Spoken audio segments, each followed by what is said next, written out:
नमस्कार दोस्तों, आज हम लोग पेशाब में पथरी होने के कारणों पर चर्चा करेंगे कि आखिर पेशाब में पथरी क्यों हो जाता है। जब हम पेशाब करते हैं तो पेशाब के साथ बहुत से क्षारीय तत्व बाहर निकलते हैं जो चूना के रूप में होता है। किसी भी कारण से जब ये क्षारीय तत्व पेशाब से बाहर निकलना बंद कर देते हैं तो वो किडनी में, पेशाब के रास्ते में या पेशाब के थैली में जमना शुरू हो जाता है। जब ये हवा के संपर्क में आता है तो ये धीरे धीरे हार्ड होना शुरू हो जाता है, जिसको हम किडनी के पथरी के रूप में जानते हैं। इसको इंग्लिश में रेनल स्टोन भी कहा जाता है। किडनी हमारे शरीर का वो अंग है जो हमारे शरीर के अंदर जो विषैला पदार्थ जमा हो जाता है, गंदा पदार्थ जो जमा हो जाता है, मल के रूप में जमा हो जाता है, उसको पेशाब के रास्ते से बाहर निकालने का काम करता है। तो जब हम भोजन करते हैं, अन्न खाते हैं, तो अन्न खाने के बाद अगर हम कम पानी पिए तो उससे पेशाब कम आना शुरू हो जाता है, या पसीना अधिक निकलने के कारण पेशाब कम आता हो तो ये जो क्षारीय तत्व है, चूना के रूप में जो तत्व है, वो हमारे किडनी और पेशाब के रास्ते में जमा होना शुरू हो जाता है और यही धीरे धीरे पथरी के रूप में जमा हो जाता है। जब किडनी में पथरी हो जाता है तो वो जब टूटकर जब चलना शुरू करता है तब पेट में धीरे धीरे भयानक दर्द होना शुरू हो जाता है और जैसे जैसे वो नीचे की ओर सरकता जाता है,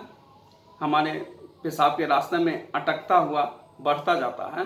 तो काफ़ी दर्द देता है। जब हम पेट दर्द का दवा भी खाते हैं तो भी वो आराम नहीं होता है। जब वो बढ़ते बढ़ते पेशाब के रास्ते से जब वो बाहर निकल जाता है तो पेट दर्द करना बंद हो जाता है। तो अगर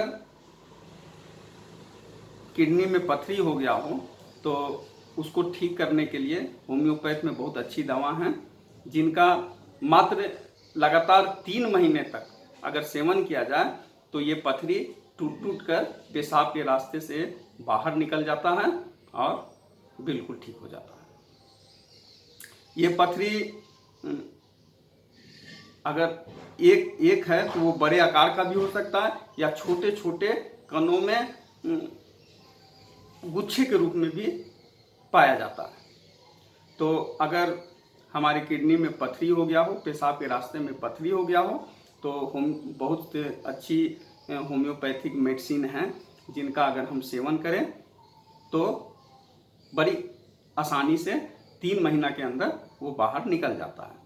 इसके अलावा खाने में कुछ परहेज कर लेना चाहिए, जैसे अधिक तेल मसालेदार चीज़, छाना हुआ चीज़, पालक, मूली नहीं खाना चाहिए, टमाटर नहीं खाना चाहिए, मीट, मछली, मुर्गा, अंडा खाना कम कर देना चाहिए और समय समय पर होम्योपैथिक मेडिसिन लगातार 3 महीने तक खा लेना चाहिए। तो होम्योपैथिक मेडिसिन में जैसे पहला दवा है बर्बेरिस वल्गेरिस क्यू, जिसको सुबह, दोपहर, शाम और रात आधे चम्मच पानी में 10-10 बूंद डालकर पीना चाहिए। इसके अलावा सिम्टम देखकर कैंथ्रिस 30,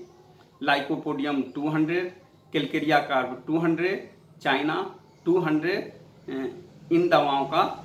अगर हम 3 महीने तक लगातार सेवन करें तो हमारे शरीर से ये पथरी बाहर निकल आता है और हम बिल्कुल ठीक हो जाते हैं। तो दोस्तों, मेरा ये वीडियो कैसा लगा, पसंद आया हो तो इसको लाइक और शेयर ज़रूर करें।